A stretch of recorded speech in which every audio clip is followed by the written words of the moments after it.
What's up, guys? Badger1 here with Badger Team. I wanted to do a video today. I was talking with my team members about vehicle identification when you're in the field playing the game. And we came to the realization that we generally will call out a vehicle and we know that it's a vehicle or whatever. If you're not too familiar with military vehicles, it can be kind of difficult when your other team members are like, hey, what is it? Is it a tank? Is it a APC? Is it a, what kind of vehicle are we dealing with here? Do I need an AT launcher? Can I use my law? Will hand grenades take it out? What are we doing? So I want to make a quick video and just kind of describe the different types of vehicles that you'll find in game. Now these do not include any of the biz vehicles. These are only historically accurate, realistic vehicles that you'll find if you're running the RHS mod set within ARMA 3. If you are not running RHS, I highly recommend that you do so. It has a lot of weaponry and gear and stuff that is very on point as far as actual military gear and equipment. So without further ado, let's just get started. I'm just going to run through these real quickly and give you kind of some pointers and a little bit of information on each one of these videos, on each one of these vehicles. I'm not an expert by any stretch of the imagination, but it is kind of a hobby of mine to read up on and keep up with new vehicles that are in production, stuff that's been used in the past, kind of its track record, the evolution of armored vehicles and that kind of thing. Do the same thing with aircraft too, probably more so. So I'm not trying to be a know-it-all. I just want to share some information. So if you're a new to ARMA player, and if your server or even you yourself are running RHS in your game and you see all these different Russian vehicles, you build in missions and you don't really know their capabilities or what their armor statistics are, or how difficult it is to take them out, hopefully this video is for you and it will help you. If you already know all this stuff, then you can continue watching or you can click off. So anyway, so over here, these are commonly known as technical vehicles. These are any kind of civilian vehicle that guerrilla forces mainly will mount a weapon onto and use it as sort of a mobile gun platform.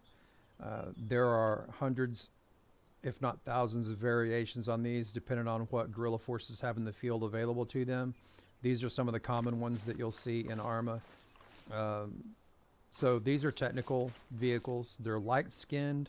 They have no armor at all. They're basically civilian vehicles with weapons mounted on top. So like here, you've got this one. This is a Land Rover with an M2. Then you have look at this little Datsun pickup truck here that actually has welded windows on the side. It's got a PKP machine gun mounted on the top of it on the roll bar of all things.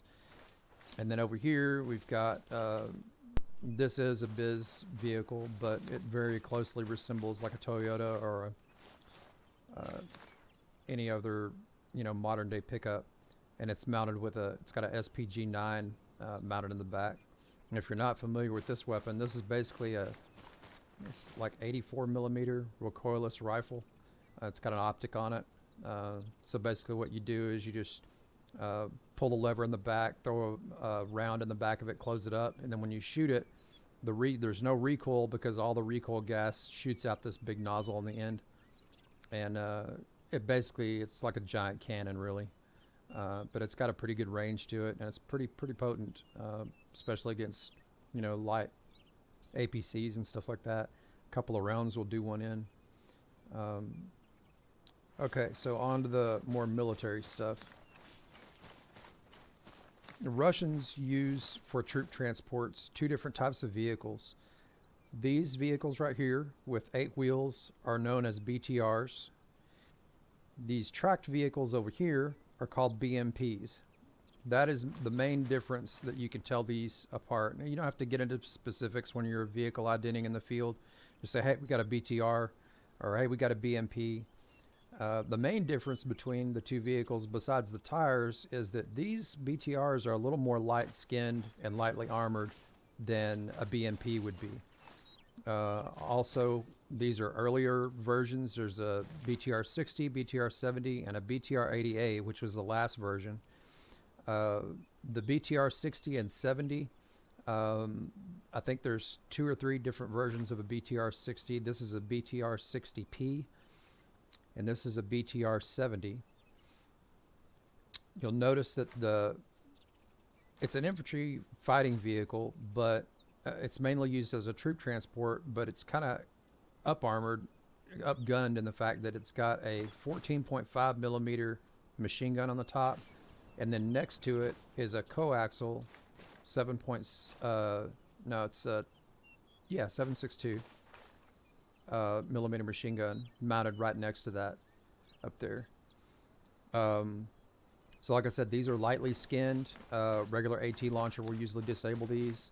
Also in game, if you happen to shoot out the tires and disable it so it's immobile, the crew will get out and bail, so you can deal with the crew that way. You'll notice that the backs of these BTRs do not have a door on them or a hatch to get in. That's because they're on the side of the belly over here. Let's see if I can get down where y'all can see it. There's the hatch right there, and I think on the BTR 70 it's actually on the ribs of the vehicle. Yeah, it's right here. So that's where crew and infantry that's being transported will get in and out of the vehicle. On a 70, it's on the side right here. Same thing with the 80. I think the hatch is still on this side. It's right there. So that hatch will come open, and this top hatch right here actually splits in half so that it closes from the top and the bottom, and then it latches shut. This one does have movable gun ports on it. That's what these things are right here. I've never seen them used by AI in the game, but in reality, you can swing those things open from the inside and stick your AK barrel out the front of it, so you can use it to shoot. There are steel windscreen protectors that can be dropped, and then the driver can use a periscope to steer the vehicle around. In non-threat conditions, these are generally left open, and so they have a big glass windscreen to stare out of. You can put a round through that glass. It takes quite a few rounds to get through it. 50 cal round will penetrate it within a couple of shots, but small arms fire, 5.56, 7.62, stuff like that, generally has no effect on shooting through that glass, and truly no effect if the steel windscreen protection is down. The main difference between a BTR 60-70 and the BTR 80, you'll see, is this gun emplacement right here on the top. When they made the BTR 80A, they wanted to do a little bit of an upgrade and give this thing capability against other vehicles of its same class. And so they replaced the 14.5 millimeter gun with a 30 millimeter gun, and it's an auto cannon. It's got 3 firing rates on it. It still has a coaxial right here, which I think is a 12.5 millimeter on the side. And it has smoke dispensers as well, whereas a BTR 60 and 70 do not have smoke dispensers on the side. All of these vehicles are equipped with a spotlight for maneuvering in the dark and stuff like that. So you can carry troops on the inside of these. I think it'll hold up to 6 guys on the inside. And then you'll see all these little handles and stuff around on the outside. Troops can actually climb up on top of these things and ride on top. In a non-threat situation, you'll see these driving around, and the troops will be just sitting on top of the vehicle, just getting a free ride instead of walking, especially if there's a lot of infantry moving to objective or stuff like that, and like you have a mechanized column or something. You'll see a lot of infantry riding on the tops of these vehicles, plus the troops that are being carried inside. So moving on to a BMP, like I said, the big difference between a BMP and a BTR is that they are tracked instead of wheeled. You'll also see that they're a little bit more low profile. They're actually built kind of on a tank chassis. Most BMPs, I'm not going to say all, but most of them are waterborne vehicles. You can put these things in water and they will float. So they're, amphibious, so to speak. The other big difference between a BMP and a BTR is that the troop entry and exit hatches are on the butt of the vehicle instead of on the side. They're a little wider on the inside, But it doesn't mean that there's a lot more space, because you do have to sit crouched and hunched over. These vehicles do also have the gun ports on the side. Again, I've never seen them used in ARMA in combat, but it's cool that the RHS put those on there. This right here is a BMP-1, and looking off at a distance, you can tell that there's definitely a difference in the armament. Both of these vehicles are equipped with ATGM launchers, which is the yellow one on this one. This is a BMP-2K, and this right here is a BMP-1, which was the first version of this vehicle ever produced. So they wanted to build this thing kind of on a tank premises, give the troops safe transport, but also give them the offensive capability to deal with any vehicle threats that they saw. Stopping at a tank, of course.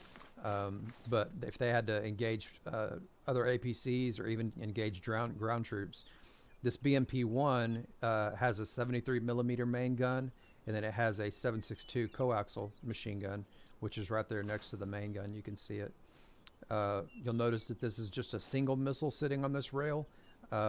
These things will carry about 6 extra missile rounds inside, but to reload them, when this round is spent, a crew member will have to go inside to the missile compartment, drag out a missile, pop the top hatch, leave himself exposed while he loads another missile onto the rail so that he can shoot. This is a AT-5 Spigot missile. It's the same missile that's in this tube over here, although that may be a Conquer's missile inside that yellow tube, but they both work on the same premise. This one's just concealed in a tube. So as where you fired this one and you're actually loading a whole missile on here, when you fire the BMP-2K's missile, once the round has been fired, you just take the whole tube off and replace the tube, so that the missiles are self-enclosed inside these tubes inside the gun compartment of the vehicle. So instead of messing with wires and stuff that you have to connect the actual missile, you can see the firing mechanism and everything on the back of that. Everything is self-contained inside this tube, so you just put the tube up there, lock it into place, and it's ready to shoot. So it's seriously reduced the reload time on the missiles on a BMP-2 versus the BMP-1. The main gun on this one is also a 30 millimeter gun, and this does also have a 7.62 coax as well. And if you're not familiar with coaxial, that's a tank term. That just means that there's a gun that rests inside the turret next to the main gun.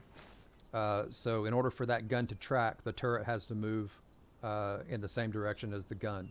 So if you're wanting to shoot that 7.62 machine gun right there, you have to be operating the turret. When we get to the tanks over here, I'll show you the difference between the hood-mounted guns, the roof-mounted guns, and a coax. And that's mainly just because they're mounted on top of the turret and they're free-moving. So the turret could be faced in one direction and the gun could be faced in another in order to shoot the weapon on top of the tank. So there you go. BTRs, tracked 8-wheeled. BMPs are not tracked. BTRs are wheeled. All of them have 8 wheels. Then the BMPs are tracked like a tank, much lower profile, and the turrets are a little bigger. And they have a rocket anti-tank guided missile system on the top of them. So that's the 2 ways that you can spot those. So moving on over here to the tanks, I've got them kind of in the order of the year that they were produced. This first one, which is an older version, this is the T-55. You can kind of tell it's got kind of a Korean, Vietnam era looking tank body. It's not that modern looking. That's because it came out in and around 1955.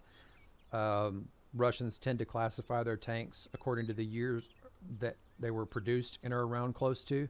So the T-55 was produced right around 1955. There's still a lot of them in service. This is the T-72. And then we have, I believe this one is also a T-72. Let's see. Nope, that's a T-80. An early version T-80, because this one is a T-82. Nope, this is a T90. My bad. Yeah, because of the flatter, squished turret top on there. And this one is a T72, I'm sure. Yep, T72B. So you can kind of tell the difference between a T80 to T90 version tank versus the T72 and T55 and even the T80. See how much rounder the turret top is versus if you get over here and look at this T90, how slender the turret is. They're trying to reduce hull exposure. And in keeping with modern times, most modern tanks have a real low profile turret. The armament is pretty simple, but they did improve them over time. The T55 at the time it was produced used a 105 millimeter gun, and then once they went to the T72, they started using 125 millimeter guns, so a little bit bigger bore on the guns. All of these tanks use smooth bore main guns, and then like I was saying with the coax for this T80 right here is inside that little hole. You can't really see the barrel. This one over here is pretty, I think you can see it pretty good, or not.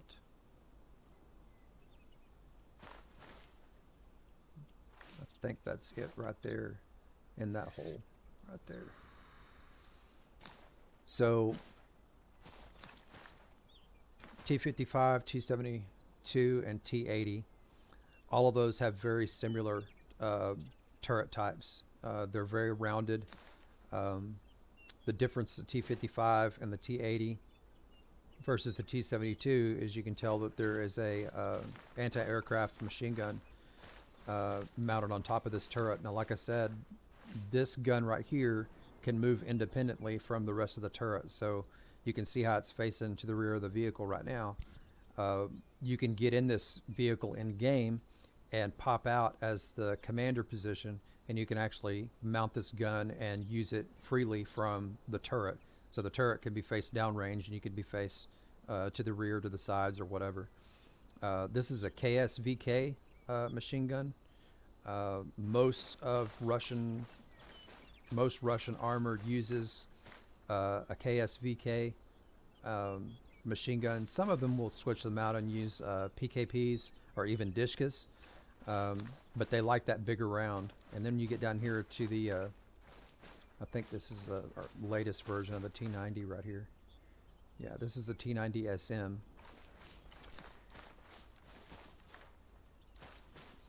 Now you'll notice too that this gun on top of here does not have the ability for the crew commander to turn out and actually use the gun, because it's mounted to a Crows system, which means he has remote control of that gun from the inside of the vehicle. He doesn't have to get out and expose himself. These three tanks right here have reactive armor on them. That's what these little boxes are right here on the side. These little panels right here that are kicked up, and even a few extra little panels right here that are angled down. You really see it good on this tank right here.